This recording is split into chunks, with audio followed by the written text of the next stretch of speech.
Salam sejahtera, selamat beraktivitas kembali. Biarlah kiranya hari ini lebih baik dari hari sebelumnya. Pemeliharaan Tuhan selalu ada dalam hidup kita. Kita baca dan renungkan firman Tuhan Matius 18 ayat 12 sampai dengan 35.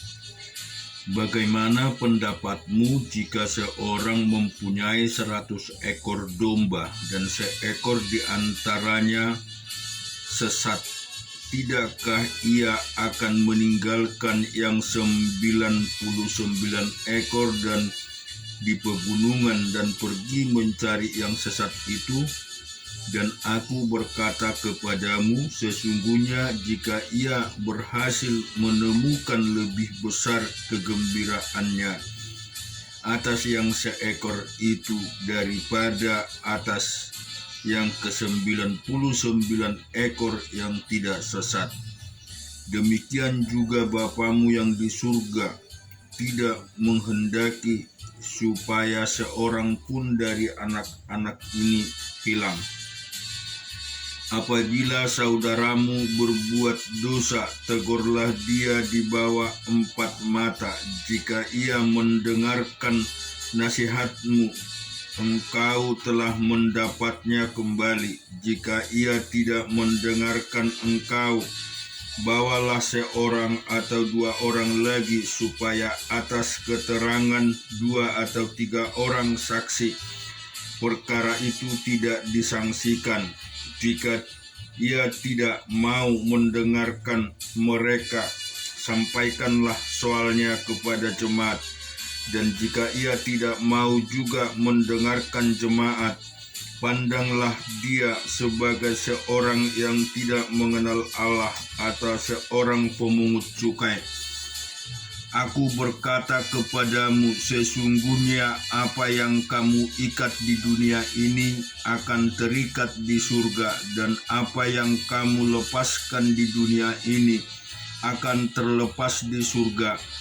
Dan lagi aku berkata kepadamu, jika 2 orang daripadamu di dunia ini sepakat meminta apapun juga, permintaan mereka itu akan dikabulkan oleh Bapa-Ku yang di sorga. Sebab di mana 2 atau 3 orang berkumpul dalam nama-Ku, di situ Aku ada di tengah-tengah mereka. Kemudian datanglah Petrus dan berkata kepada Yesus, Tuhan, sampai berapa kali aku harus mengampuni saudaraku jika ia berbuat dosa terhadap aku? Sampai 7 kali? Yesus berkata kepadanya, bukan. Aku berkata kepadamu, bukan sampai 7 kali, melainkan sampai 70 kali 7 kali. Sebab hal kerajaan sorga seumpama seorang raja yang hendak mengadakan penghitungan dengan hamba-hambanya. Setelah ia mulai mengadakan penghitungan itu, dihadapkanlah kepadanya seorang yang berhutang 10.000 talenta. Tentu karena orang itu tidak mampu melunaskan hutangnya, raja itu memerintahkan supaya ia dijual beserta anak istrinya dan segala miliknya untuk membayar hutangnya. Maka sujudlah hamba itu menyembah dia, katanya, sabarlah dahulu, segala hutangku akan kulunaskan. Lalu tergeraklah hati raja itu oleh belas kasihan oleh hamba itu, sehingga ia membebaskan dan menghapuskan hutangnya. Tetapi ketika hamba itu keluar, ia bertemu dengan seorang hamba lain yang berhutang 100 dinar kepadanya. Ia menangkap dan mencekiknya kawanan itu.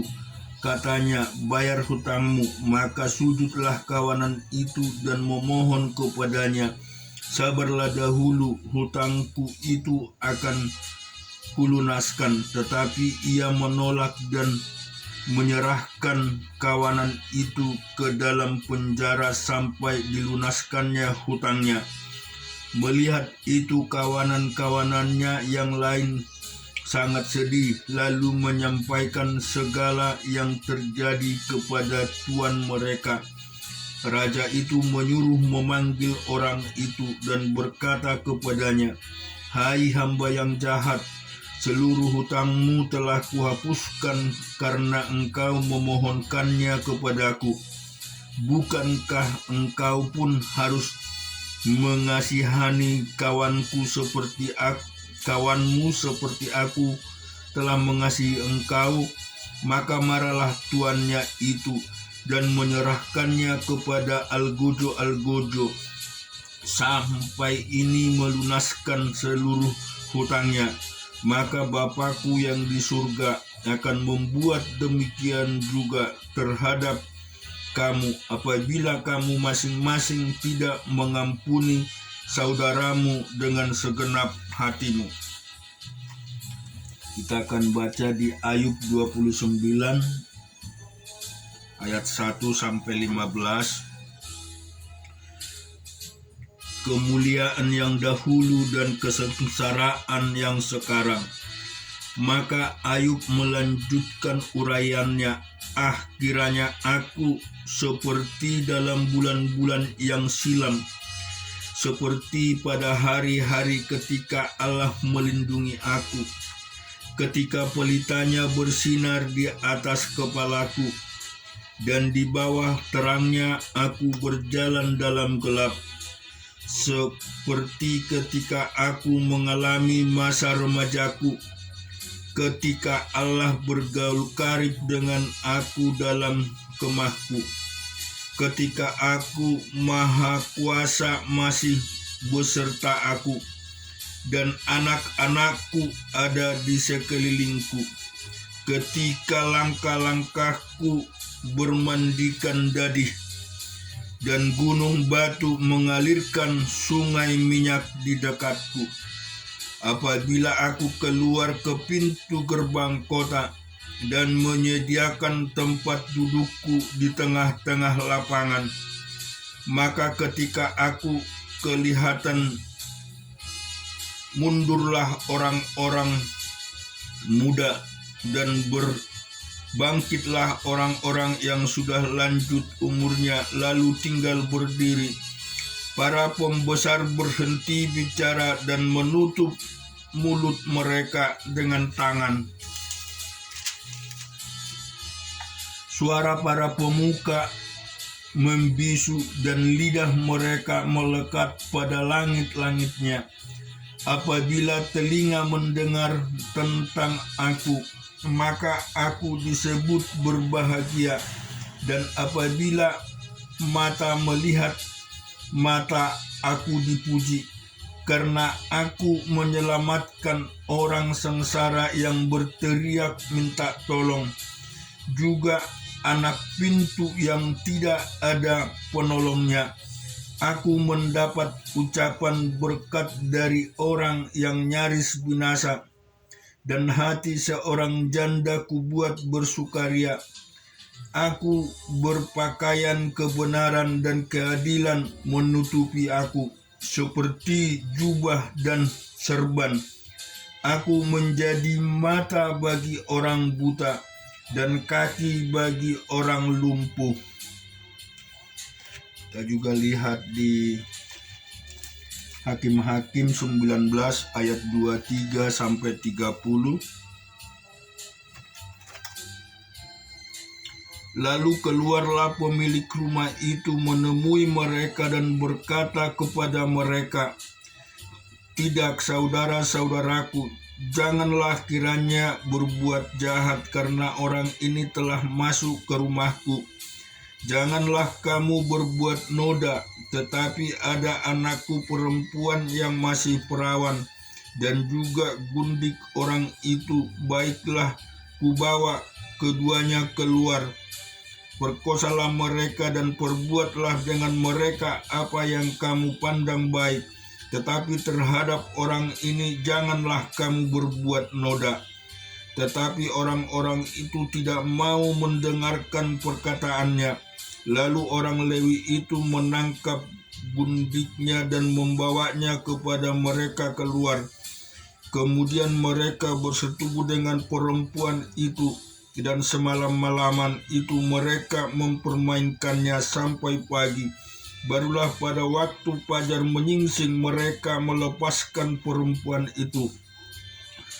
Menjelang pagi perempuan itu datang kembali, tetapi ia jatuh rebah di depan pintu rumah orang itu, tempat tuannya bermalam, dan ia tergeletak di sana sampai fajar.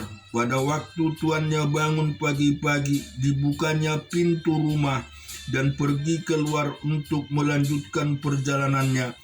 Tetapi tampaklah perempuan itu, gundiknya terletak di depan pintu rumah dengan tangannya pada ambang pintu. Berkatalah ia kepada perempuan itu, "Bangunlah, mari kita pergi." Tetapi tidak ada jawabnya. Lalu diangkatnyalah mayat itu ke atas keledai. Berkemaslah ia, kemudian pergi ke tempat kediamannya. Sesampai di rumah diambilnyalah pisau, dipegangnyalah mayat gundiknya, dipotong-potongnya menurut tulang-tulangnya menjadi 12 potong.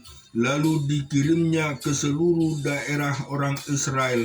Dan setiap orang yang melihatnya berkata, hal yang demikian belum pernah terjadi dan belum pernah terlihat sejak orang Israel berangkat keluar dari tanah Mesir sampai sekarang. Perhatikanlah itu, pertimbangkanlah, lalu berbicaralah. Di Keluaran 40 ayat 11 sampai 21. Juga kuurapilah bejana pembasuhan itu dengan alasan, dan demikian engkau harus menguduskannya. Kemudian kau suruhlah harus akan Harun dan anak-anaknya datang ke pintu kemah pertemuan, dan kau basuhlah mereka dengan air. Kau kenakanlah pakaian yang kudus kepada Harun. Kau urapi dan kau kuduskanlah dia supaya ia memegang jabatan imam bagiku. Juga anak-anaknya kau suruhlah mendekat, dan kau kenakanlah kemeja kepada mereka. Urapilah mereka seperti engkau mengurapi ayah mereka, supaya mereka memegang jabatan imam bagiku. Dan ini terjadi supaya berdasarkan pengurapan itu mereka memegang jabatan imam untuk selama-lamanya turun-temurun. Dan Musa melakukan semuanya itu tepat seperti yang diperintahkan Tuhan kepadanya. Demikianlah dilakukannya, dan terjadilah dalam bulan yang pertama tahun yang kedua pada tanggal 1 bulan itu, maka didirikan kemah suci. Musa mendirikan kemah suci itu, dipasangnyalah alas-alasnya, ditaruhnya papan-papannya, dipasangnya kayu-kayu lintangnya, dan didirikan tiang-tiangnya. Demikianlah atap kemah yang menujungi kemah suci, dan diletakkannyalah tudung kemah di atasnya, seperti yang diperintahkan Tuhan kepada Musa. Diambilnyalah loh hukum Allah dan ditaruhnyalah ke dalam tabut, dikenakkannyalah kayu pengusung pada tabut itu, dan diletakkan tutup pendamaian di atas tabut itu. Dibawanyalah tabut itu ke dalam kemah suci, digantungkannyalah tabir penudung, dan dipasangnya sebagai penudung di depan tabut hukum Allah, seperti yang diperintahkan Tuhan kepada Musa. Amin. Tuhan memberkati kita semua.